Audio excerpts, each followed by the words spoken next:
Hello friend, in this video I will show you how to delete an extra blank page. That means I have an extra blank page here, so I will show you how to get rid of this. To do this, first in the home menu you will see a symbol that is called paragraph symbol.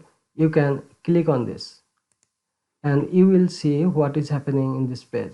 So at this bottom you see there is a page break.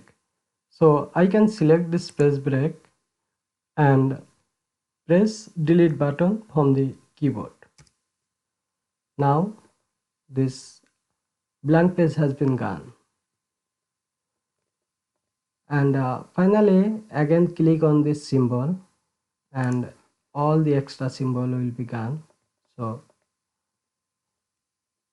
the extra page is deleted. I hope you have enjoyed this video. If you have any question, please write in comment and please subscribe my channel for getting more Microsoft Word tutorial. Thank you.